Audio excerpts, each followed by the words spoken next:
मोक्ष मार्ग प्रकाशक आचार्य कल्प पंडित टोडरमल जी द्वारा रचित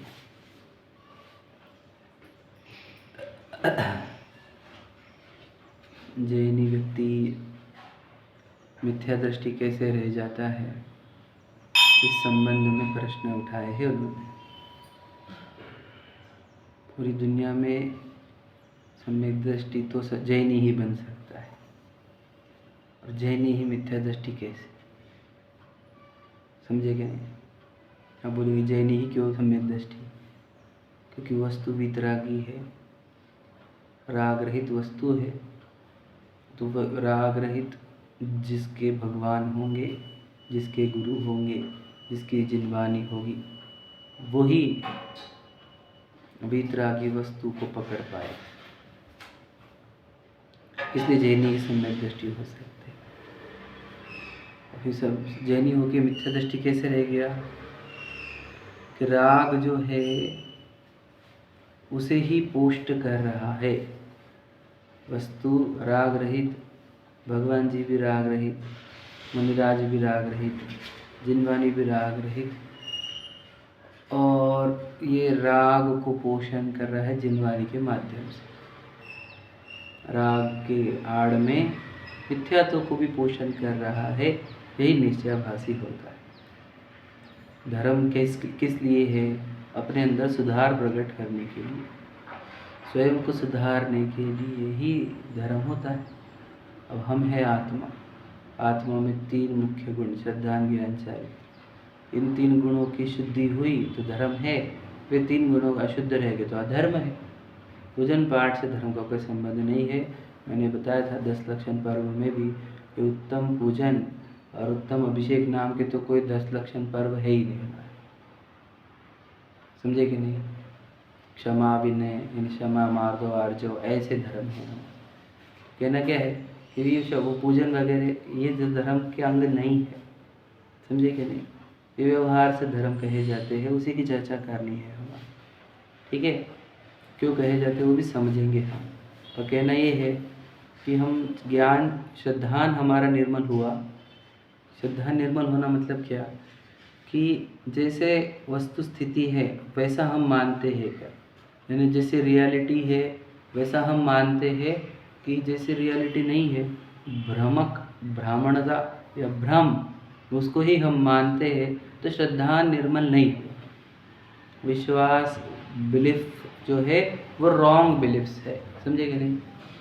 अब ज्ञान निर्मल होना अर्थात क्या कि ज्ञान जैसा है वैसा जानता है, कि वो भ्रम को ही स्वीकारता है। अगर वो भ्रम को स्वीकारता है तो वो ज्ञान नहीं है, ज्ञान की मलिनता है। और चारित्र क्या है कि वस्तु स्वरूप ऐसा है कि सब सही चल रहा है, कुछ भी गलत अच्छा नहीं होता। उसमें अगर इसको अच्छा बुरा लगकर ये राग द्वेष कर रहा है तो ये उसका आचरण विपरीत है, कषाय हो रही है, तो उसका चारित्र आचरण विपरीत है। तो श्रद्धा निर्मल है क्या? अशुद्ध है, भ्रम को सच्चा मानता है। ज्ञान क्या कर रहा है? भ्रम को सही जान रहा है। और चारित्र क्या कर रहा है? तो राग द्वेष कर रहा है। तो ये तो दोष हुआ, मलिनता हुई। अब जिन शासन को पाकर हमने हमारा श्रद्धान वस्तु स्वरूप के अनुसार जो सच्चाई है उस रूप करना चाहिए। तो जो सच्चाई है उसको वैसा जाने, उसको वैसा माने, और सत्य के आधार पर जीवन जिए, समझे कि नहीं? अगर सत्य की खोज ही नहीं है हमारे जीवन में, सत्य स्वीकारते ही नहीं है, फिर तुम धार्मिक कैसे हैं? हम तो ये पूछते। धर्म और सत्य का डायरेक्ट कनेक्शन है। सत्य को ही धर्म बोला जाता है वास्तविकता में, और धर्म सत्य को प्रकट करने के लिए ही होता है। धर्म किसी व्यक्ति को पूजन कराने के लिए नहीं है, याद रख लेना कि वो प्रक्षाल करने को लगाएगा धर्म, तो पूजन करने को लगाएगा धर्म, ऐसा नहीं है। धर्म उसको सत्य के निकट लेकर आता है, भ्रम से दूर करता है, समझे कि नहीं समझे? तो कहना ये है कि जिन धर्म को पाकर अगर हम सत्य के निकट नहीं गए, सत्य समझा नहीं, स्वीकारा नहीं, सत्य रूप नहीं परिणमते, तो हम कैसे धार्मिक होंगे, समझे कि नहीं? तो ये निश्चयभासी की चर्चा चल रही है। जो सत्य के समझ तो नहीं रहा और अपनी जो उल्टी कषाय है, अपनी मान्यताएं है, मिथ्यात्व, उसी को पुष्ट कर रहा है। कैसे? जिनवाणी के माध्यम से। कैसे? जिनवाणी में जो स्टेप 10 पर जो बात कही थी वो स्टेप 1 पर लगा रहा है। समझे कि नहीं? स्टेप 10 मतलब क्या कि हम पूरे विश्व से अपना संबंध छोड़कर हैं, क्योंकि हमारे किसी से कनेक्शन नहीं है, कभी समस्त संबंधों को छोड़कर अपने चैतन्य में विश्राम करना, अपने चैतन्य का ध्यान करना, ये हमारा स्टेप 10 है। तो जब चैतन्य का ध्यान करना, चैतन्य में विश्राम करना, ब्रह्म में चर्या करना, ये जब हमारी डेस्टिनी है, तो इस डेस्टिनी को पार करने के लिए, पहुंचने के लिए 9वीं स्टेप यानी क्या, जैसे मतलब प्रक्षाल, पूजन, स्वाध्याय, भक्ति, इन सब को बोलते हैं कि वो सब छोड़ो और आप अपने चैतन्य में विचरण करो। अब ये स्टेप 10 थी जो बताई थी, इसने सुन ली स्टेप 10, समझ रहे अध्यात्म शास्त्र से। और अब वो क्या करने लग गया कि जी पूजा वगैरह क्या को आवश्यक, समझ रहे क्या? जिन पूजा भक्ति क्यों आवश्यक है, तो कोई ज़रूरत ही नहीं इसकी, तो ऐसा बोल रहा है। समझे कि नहीं? तो इससे क्या हो रहा है, इसके विकार जो है यानी क्या, अशुभ राग जो है वो जो कि त्यों बने हैं। समझ रहे कि नहीं? इसका अज्ञान बना हुआ है, मिथ्यात्व बना है, विषय कषाय जो कि त्यों बने हुए हैं। अब इसमें सुधार हुआ कहाँ? सुधार तो कुछ हुआ ही नहीं। मतलब धर्म की आड़ में अपनी ही कषाय पुष्ट करना। सोचो, अब बीवी बच्चों के चक्कर में विषय कषाय पुष्ट करता तो चल जाता हमारे को एक अपेक्षा से, धर्म को आड़ में कैसे विषय कषाय पुष्ट, समझे कि नहीं?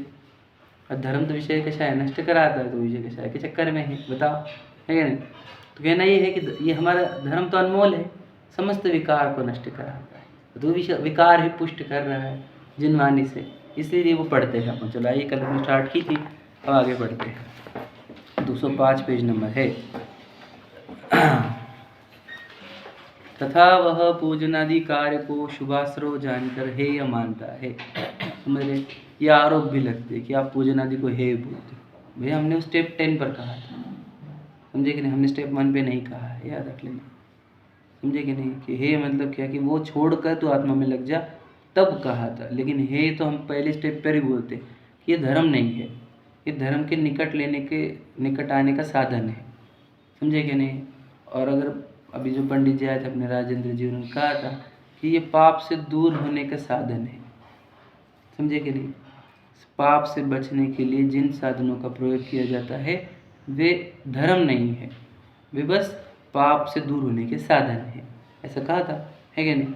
वैसे ही पढ़ते देखो, पूजन आदि कार्य को शुभाश्रव जानकर हेय मानता है, ठीक है? सो सत्य ही है, सच्चाई तो यही है। पूजन आदि जो कार्य है वे शुभाश्रव है। शुभाश्रव समझते हैं आप? मैंने कल बताई थी, वैसे एक रिवाइज करेंगे आप। सत्य ही, परंतु इन कार्यों को छोड़कर शुद्धोपयोग रूप हो तो भला ही है, और विषय कषाय रूप अशुभ रूप प्रवर्ते तो अपना बुरा ही किया। ठीक है, समझते हैं। 3 भाव होते हैं, संक्लेश, विशुद्ध, शुद्ध। समझ रहे? इसी में आया है पहले अधिकार में, जहाँ कषाय तीव्र हो उसको संक्लेश परिणाम कहा जाता है, जहाँ कषाय मंद हो उसको विशुद्ध परिणाम कहा जाता है, और कषाय का नाश जहाँ हो उसको शुद्ध परिणाम कहा जाता है। तो सरल है वैसे, समझ रहे? तो कहते हैं कि घर गृहस्थी में, व्यापार में, घूमना फिरना, समझ रहे, इसमें कषाय तीव्र होती। कैसे कहेंगे आप तीव्र होती है? हम अगर एंजॉय कर रहे हैं, घूमने फिरने को जा रहे, गोवा जा रहे, हम तो एंजॉय करते हैं, हम थोड़ी कषाय में, समझ रहे? क्या की कषाय, हम तो एंजॉय कर रहे हैं, है ना? हम बताएंगे कषाय हो रही कि नहीं हो रही। ठीक है, तो कह रहे हैं कि हम दुकान पे है, व्यापार कर रहे हैं, है ना, खा पी रहे हैं, घर पे एंजॉय कर रहे हैं, आराम कर रहे हैं, टेलीविज़न देख रहे हैं, मूवीज़ देख रहे हैं, बच्चों के साथ खेल रहे हैं, तो ये संक्लेश थोड़ी है ना? संक्लेश थोड़ी है। तो संक्लेश को समझते हैं थोड़ा सा। संक्लेश मतलब क्या बोलो? अंदर आत्मा में क्लेश उत्पन्न होना, आत्मा में क्लेश उत्पन्न होना संक्लेश है। क्लेश कैसे उत्पन्न होता है? क्लेश उत्पन्न होता है इच्छा से, समझ रही है? इच्छा जहाँ उत्पन्न हुई उधर क्लेश चालू होता है आत्मा में। क्यों? इच्छा वाला व्यक्ति किंचित भी शांति को प्राप्त नहीं होता, समझे कि नहीं? उसके अंदर तकलीफ ही होती है, क्योंकि उसको प्रकट करना है, प्राप्त करना है कुछ न कुछ, है ना? तो इच्छा वाला व्यक्ति क्लेश को प्राप्त होता है।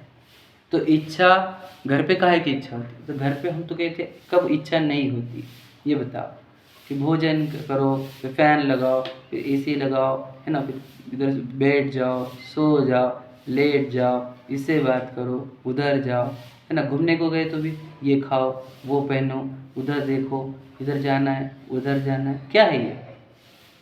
हाँ, समझ रहे कि नहीं? ये इच्छाएं कौन सी वाली है? विषय वाली। विषय वाली मतलब क्या? एक तो देखने की इच्छा होती है, सुनने की, स्मेल की, टेस्ट की, टच की, समझ रहे कि नहीं? ये इच्छाएं होती रहती है। इच्छा उत्पन्न होने पर क्लेश उत्पन्न होता है, और क्लेश उत्पन्न होने पर बता संक्लेश परिणामों से तीव्र पाप कर्म के बंधन होते हैं। समझ रहे कि नहीं? इच्छाएं बढ़ती जाती है। इच्छाओं का बढ़ने का कारण बताता। इच्छा बढ़ने का कारण है मोह उत्पन्न होता है। मोह उत्पन्न होता है मतलब क्या?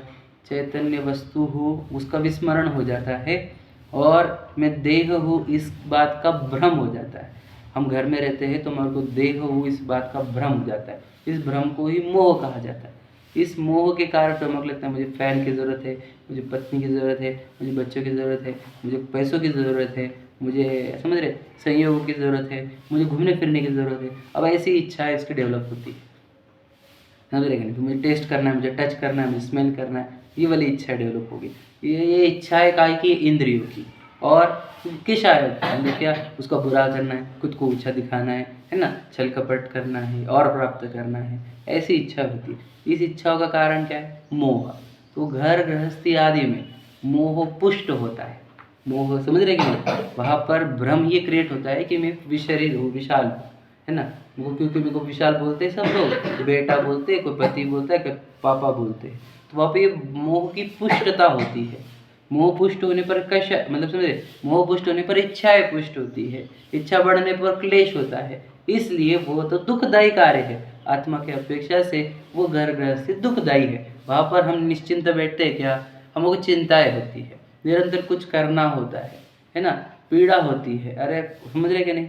तो वो शांत रूप परिणाम होते हैं घर पे, कि क्लेश रूप होते हैं, समझ लो।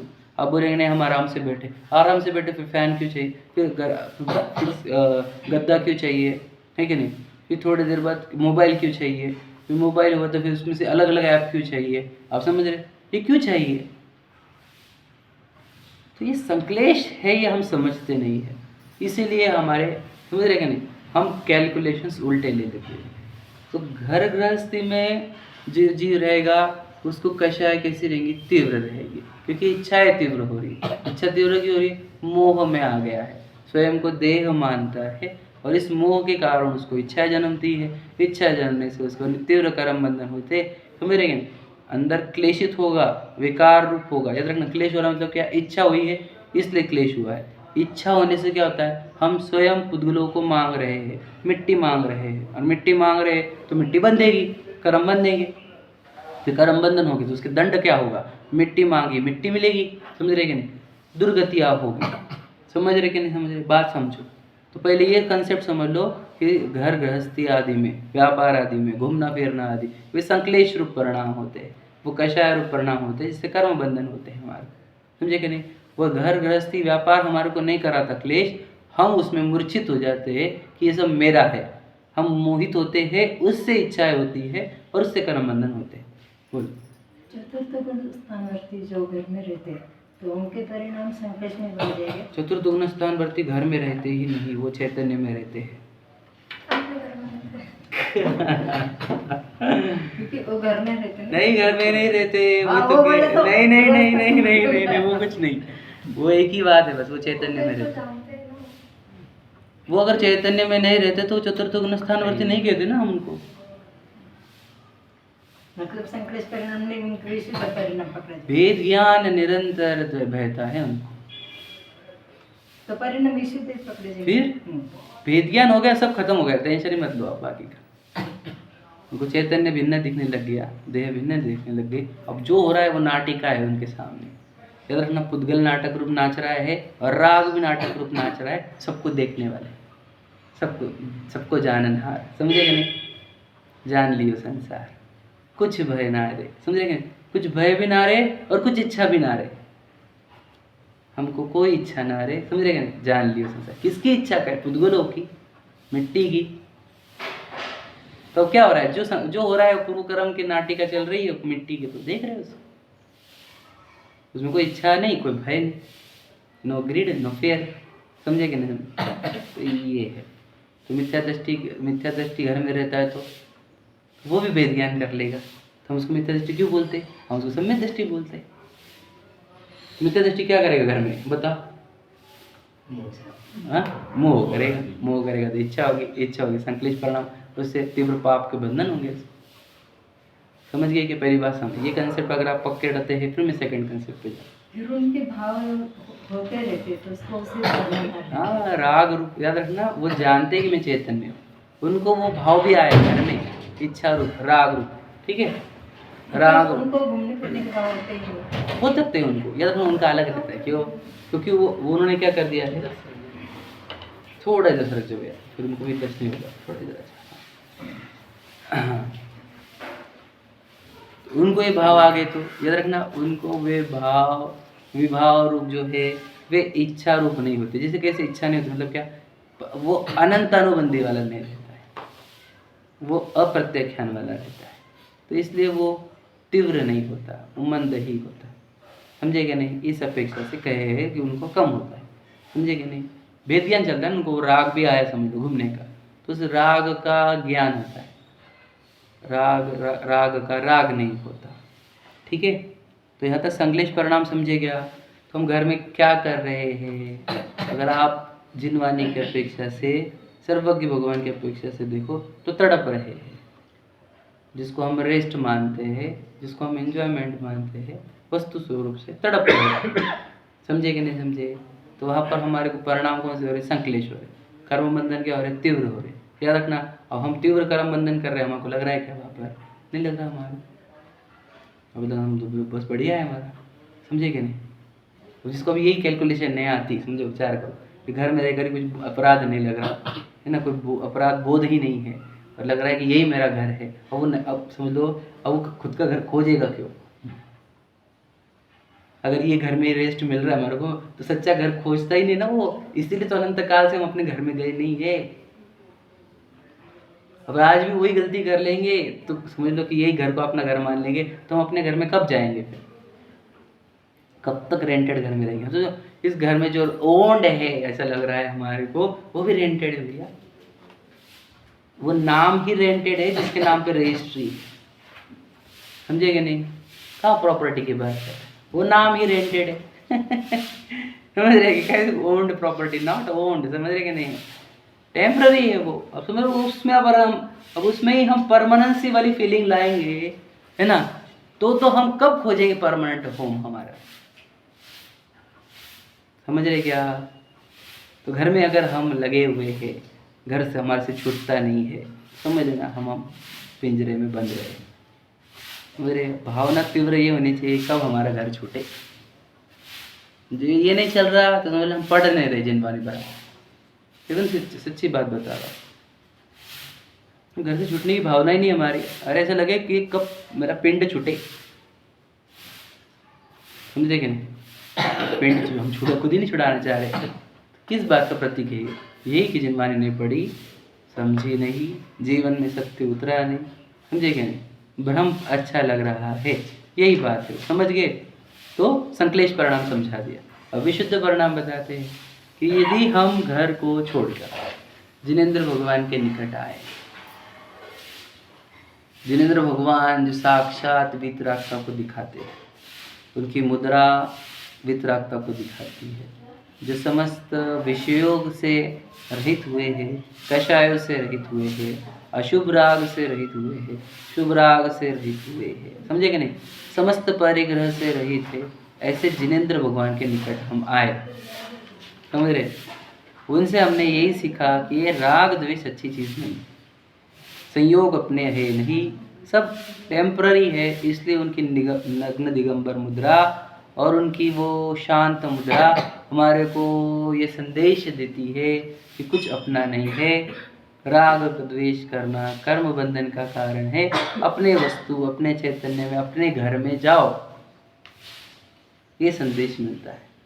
तो वहाँ जब आते हैं हम मंदिर में, हमारी बहुत सारी विषयों की इच्छा रुक जाती है। यहाँ हमारे अंदर के बैर भी टूटते हैं भगवान जी के सामने। हमारी बहुत सारी खुद को फेमस करने की ऐसी ऐसी इच्छा सब टूटती है यहाँ पे इतनी कषाय टूटती है, इसलिए ही यहाँ पर संकलेश नहीं, विशुद्धता आती है।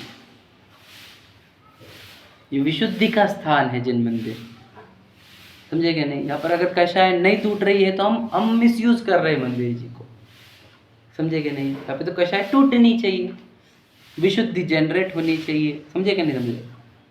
तो ये विशुद्धि प्रकट करने का स्थान है, या संकलेश को नाश करने का स्थान है, समझे क्या नहीं? वहाँ पर जो संकलेश था घर में, इच्छाएं थी, बर्डन था ना, ये करो वो करो, ये लाना वो लाना बोला, यहाँ पे सब रिलीफ है कि जान दो बस क्या कहाँ पे लेके जाने का है भगवान जी को देखकर, समझे क्या नहीं? फिर जिनवानी पढ़कर भी वही, तो जिनवानी तो एकदम स्पष्ट बताती, एक भी इच्छा दुखदाई है, किंचित भी, चाह लंगोटी की दुख भाले, एक भी इच्छा अच्छी नहीं। तो जिनवानी के पास आने पर तो इच्छा वर्ड बोले तो वो डांट देगी, क्या बोला? इच्छा है नहीं, मुझे इसकी इच्छा, क्या क्या क्या कहेगी इच्छा है, मोक्ष की बिल्कुल नहीं चलेगी, समझे कि नहीं? मोक्ष की इच्छा को भी मना करती है जिनवानी, विचार करो। तो ये देव शास्त्र और गुरु भी बताएंगे किस बात की इच्छा, क्या अपना, समझे कि नहीं? तो देव शास्त्र गुरु के निकट जाकर इच्छाओं का नाश होता है, समझे कि नहीं? इच्छाएं कम होती है। पूर्णतः नाश करने के लिए तो हम शुद्ध भाव में जाएंगे। इच्छाएं जितनी कम हुई, विषयों की इच्छा, इंद्रियों के विषयों की इच्छा, और क्रोध मान माया लोभ आदि कषायों की इच्छा, इन इच्छाओं का अभाव होने से वहाँ पर हमारे को कषाय इच्छाओं से, संक्लेशता से आराम मिलता है, तो विशुद्धि प्रकट होती है। अब देखो मंदिर में हमारे, यानी जो सच्चा व्यक्ति है उसको मंदिर, भक्ति, पूजन, समझ रहे, शिविर अटेंड करना, स्वाध्याय करना, प्रवचन सुनना, ये सब अच्छा लगता है उसको। तो पता है यहाँ पे बर्डन कम है, उसको यहाँ से संकलेश में जाने को तकलीफ होती है। शिविर जाने में आनंद आता है, शिविर से निकलने में दुख होता है। जो सच्चा व्यक्ति है उसको, समझे क्या नहीं? पता है वापस अब गंदन चालू होने वाली है। 10 लक्षण पर्व में जाने में आनंद आता है और निकलने में दुख होता है, समझे क्या नहीं? अज्ञानी को उल्टा होता है, पर्व में जाने में दुख होता है, निकलने में आनंद होता है, आप समझ रहे क्या नहीं? तो कहना ये है कि उसको संकलेश और विशुद्ध कैलकुलेशन नहीं आए हैं, इसलिए ही वो ऐसे उल्टे उल्टे भाव कर रहा है कि 10 लक्षण पर्व हो गए और हम फ्री हो गए, समझे कि नहीं? एकदम अपोजिट टू द रियलिटी, कि वो हैप्पी था, हैप्पी से अनहैप्पी हो रहा है, उसको फील ये हो रहा है कि मैं अनहैप्पी था, अब मैं हैप्पी होऊंगा। विचार करो, मतलब वस्तु स्वरूप से विपरीत, मतलब उसको कुछ भी समझ नहीं रहा कि उसके साथ अच्छा हो रहा है कि बुरा हो रहा है, क्योंकि इतने वो मोह के नशे में है, वो अज्ञान के। तो देव शास्त्र गुरु के पास आने पर इच्छाएं कम की होती है, क्यों? यहाँ पर सत्य की प्रगटता होती है, या मोह का नाश होता है। यहाँ पर समझ रहे कि नहीं? यहाँ पर बताया जाता है कि अपन चैतन्य है, अपन जीव है, यहाँ अपना कुछ भी नहीं। भगवान जी की मुद्रा बता रही, मुनराज की मुद्रा बता रही, और जिनवानी के वचन बता रहे, ये अपना कुछ नहीं है। यहाँ पर एक परमाणु मात्र भी अपना नहीं, ये घर गाड़ी बंगले अपने नहीं, समझे कि नहीं? ये शरीर अपनी, जहाँ देह अपनी नहीं।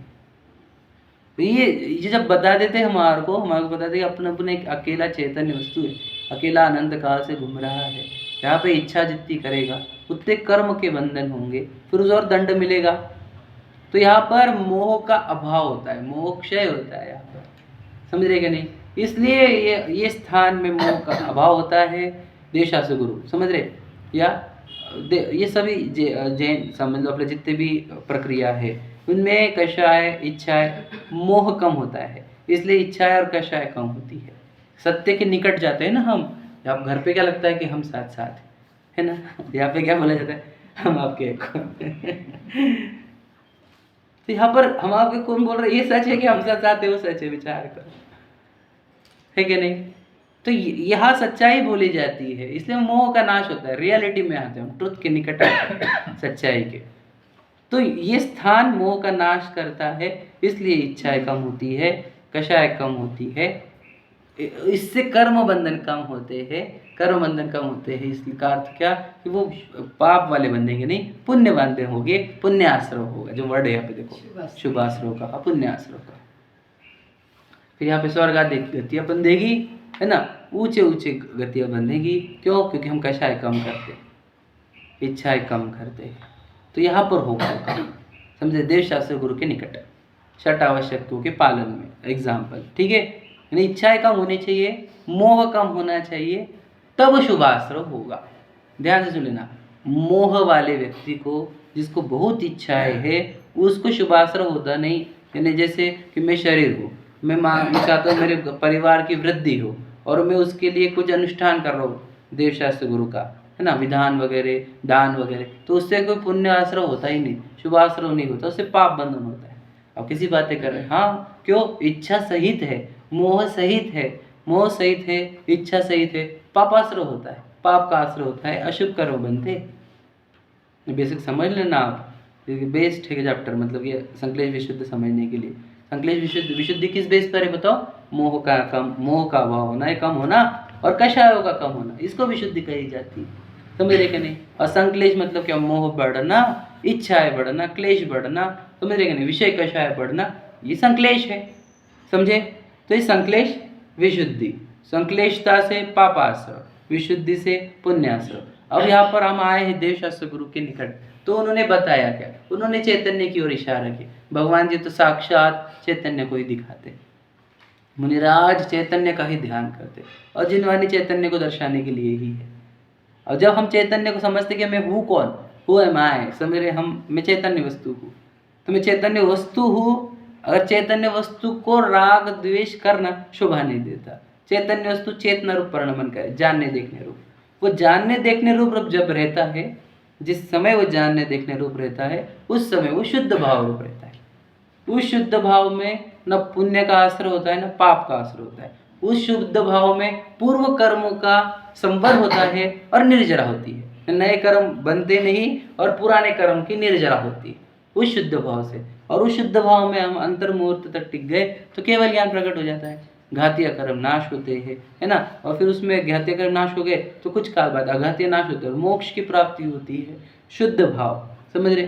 तो शुद्ध भाव में जो शुद्ध भाव क्या होता है? जिस भाव में बोलो कषाय नहीं, यानी राग द्वेष नहीं, मोह नहीं, समझे कि नहीं, कोई इच्छा नहीं, वह शुद्ध भाव है। समझ गए कि नहीं समझ गए? कंसेप्ट समझो। तो जैन धर्म क्या किधर लेके जाना चाहते हैं हमारे को?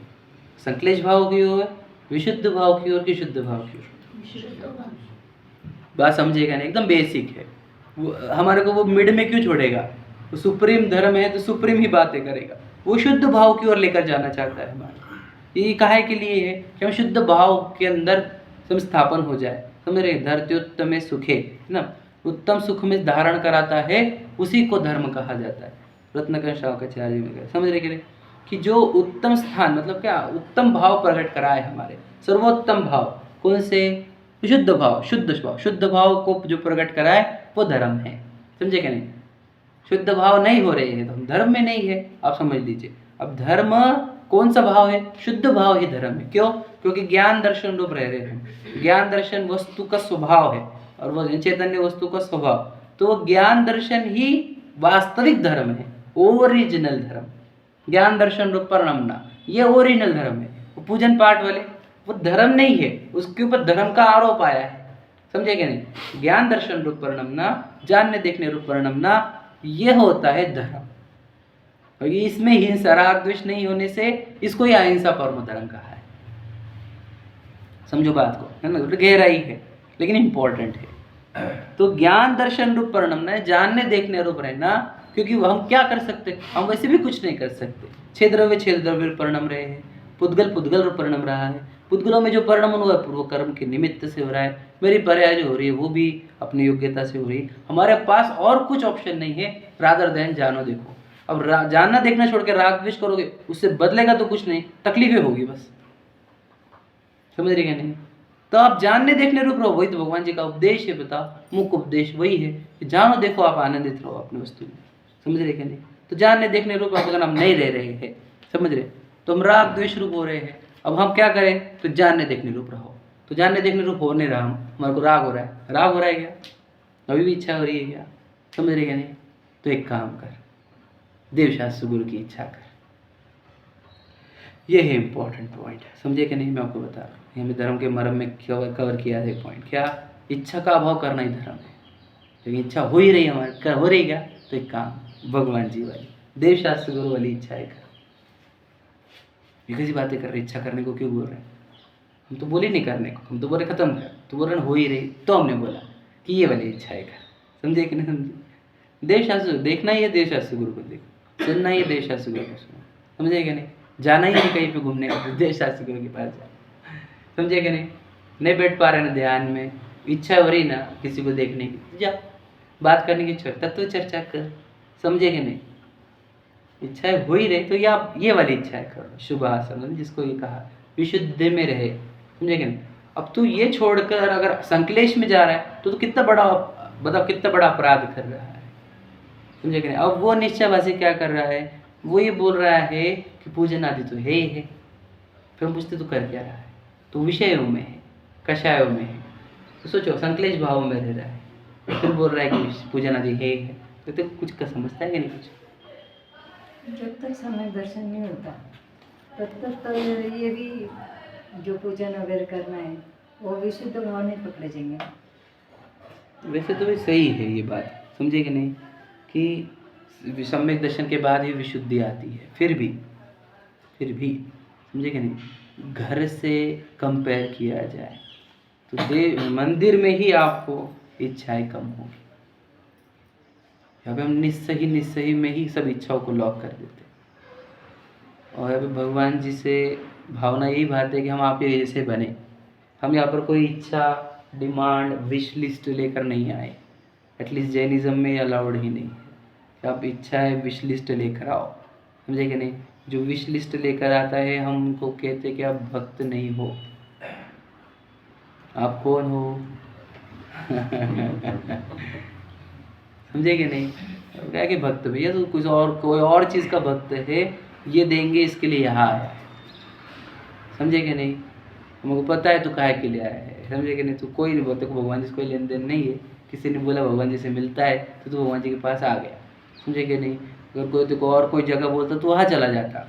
समझे कि नहीं? पता चला कि पुण्य से मिलता है, पुण्य इनसे मिलता है, तो इसके लिए आया है यहाँ पर।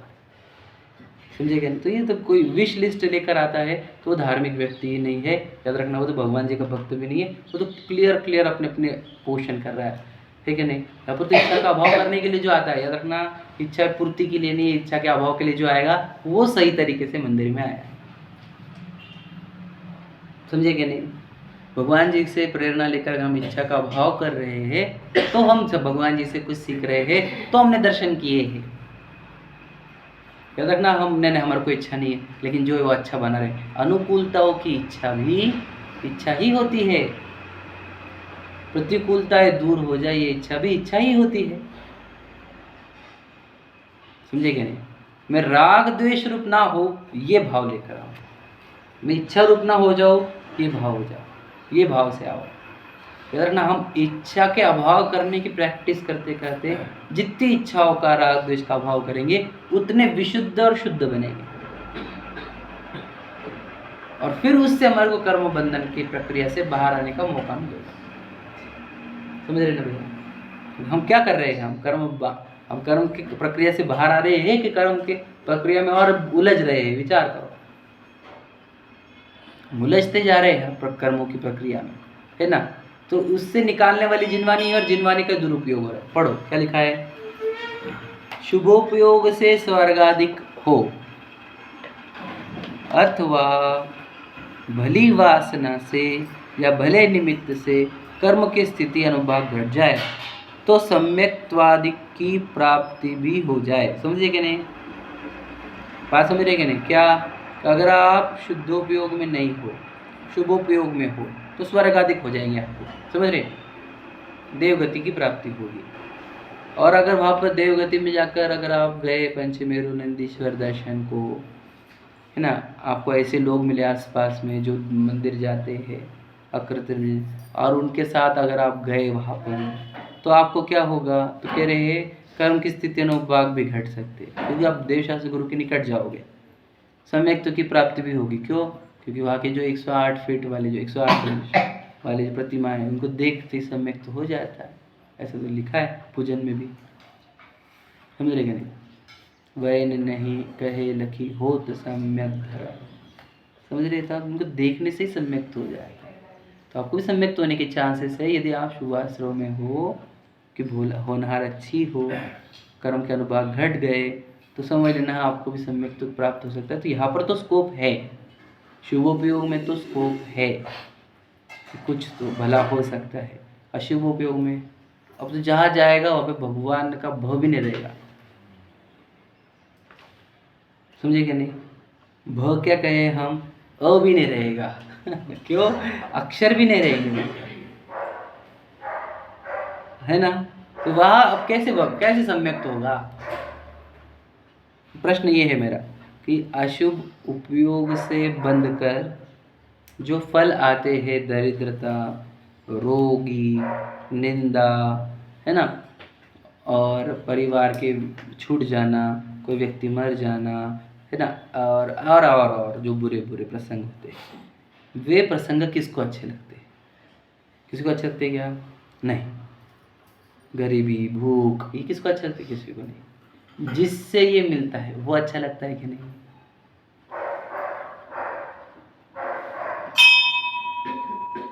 अब बताओ ऐसे कैसे चलेगा? जो हम संश्लेष परिणाम में रहते हैं उससे ये बंधते हैं, ये फल आने वाले हैं, वो तो नहीं चाहिए हमारे को, और ये परिणाम बिल्कुल करने की। फिर कैसे सिद्धि होगी? कुछ भी सिद्धि नहीं होगी, समझे कि नहीं समझे? और दुर्गतियाँ होगी इससे। या तो याद रखना, यहाँ पर तो हमारे को एक टाइम नहीं मिला तो हम चिड़चिड़ कर, वहाँ पर को आजीवन नहीं मिलेगा।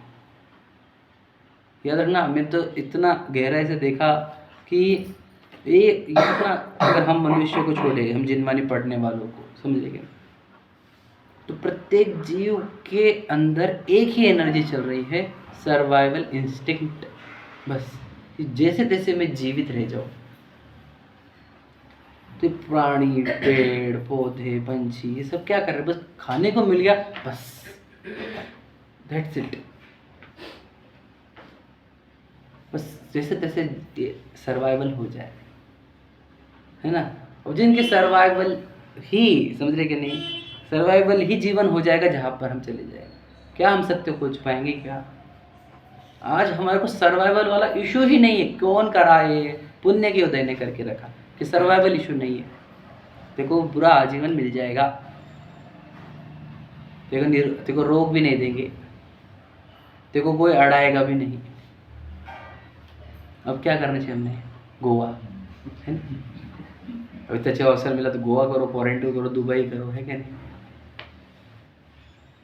इसके लिए मिला था कि विचार करो, थोड़ा सा सोचो, वहाँ को रोग क्यों नहीं है, दरिद्रता क्यों नहीं है, कोई धर्म में अड़ाने वाला क्यों नहीं है?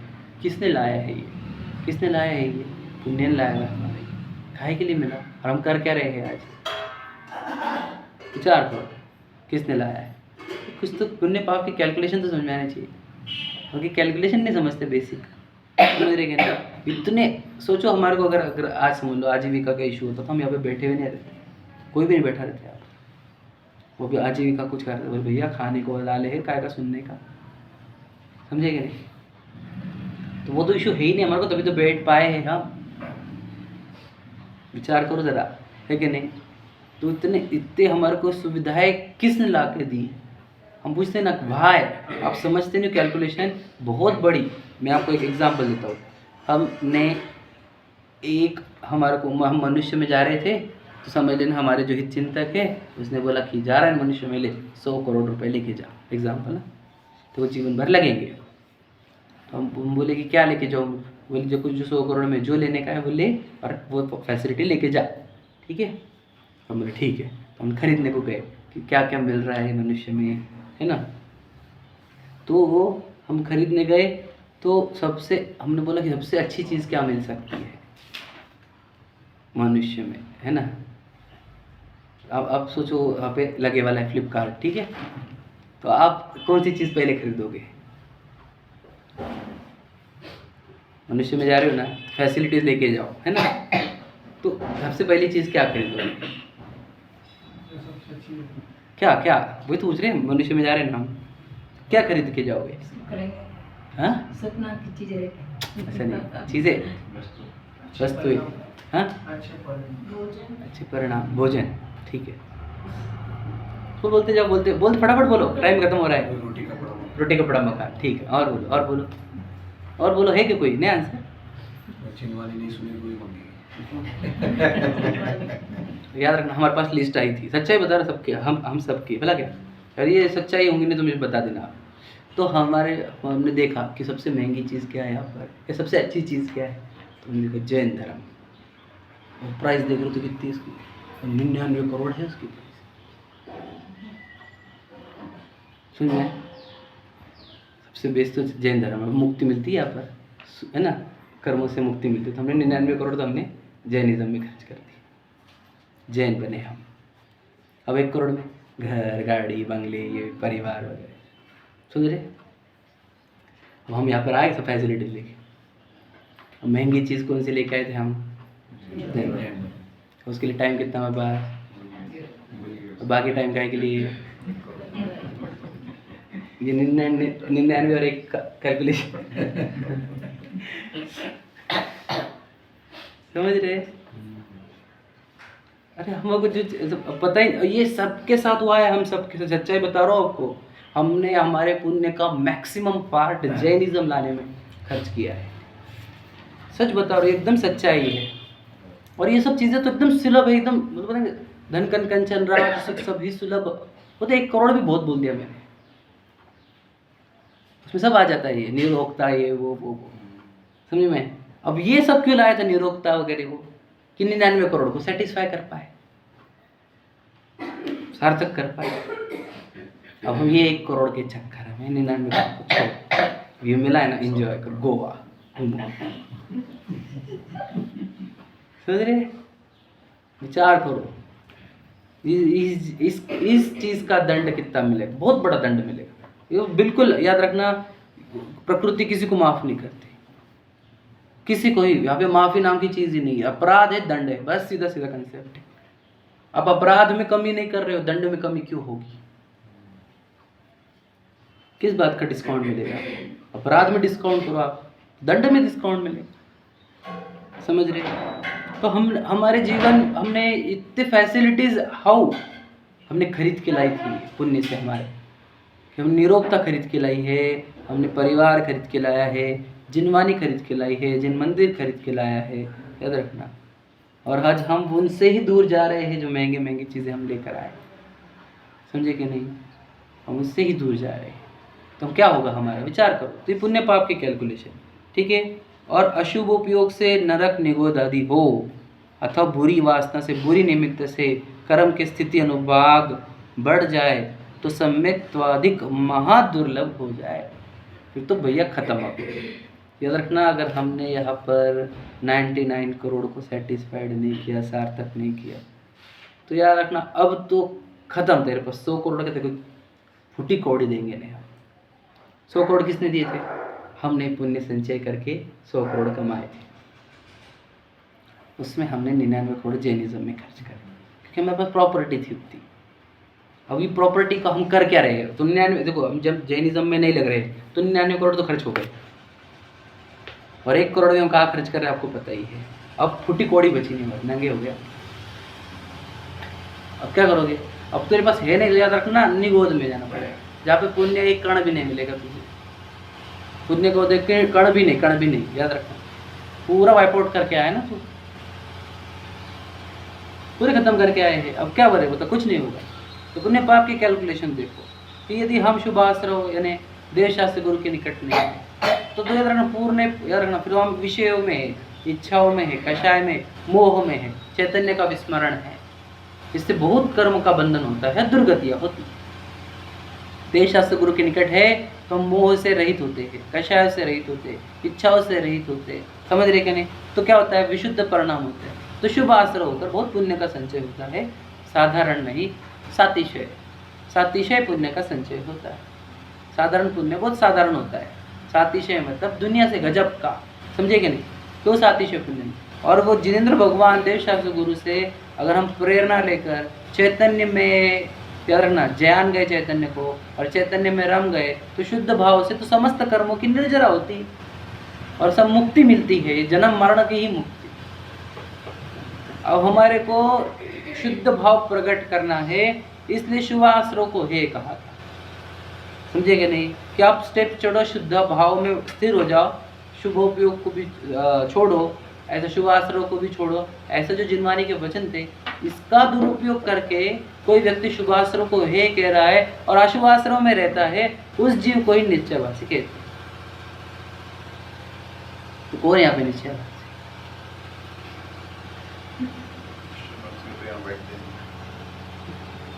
नहीं, निश्चयवासी नहीं है।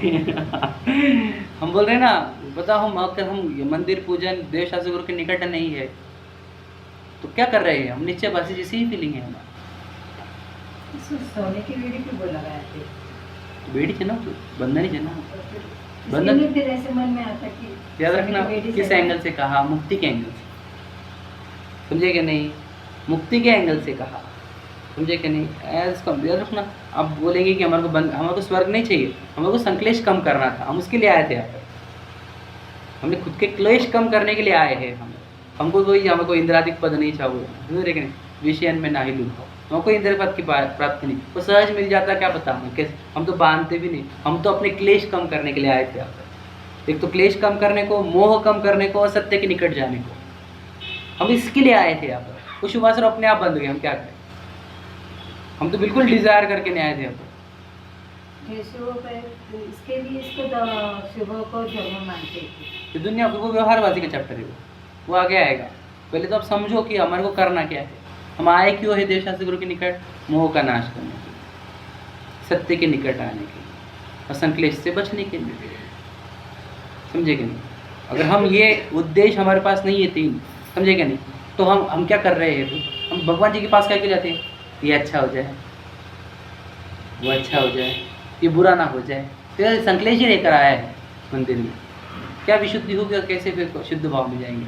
समझे कि नहीं समझे? इसलिए अगर कोई मंदिर से छोड़कर घर में एंजॉय कर रहा है, समझ लेना बहुत दुर्गति हुई है इससे।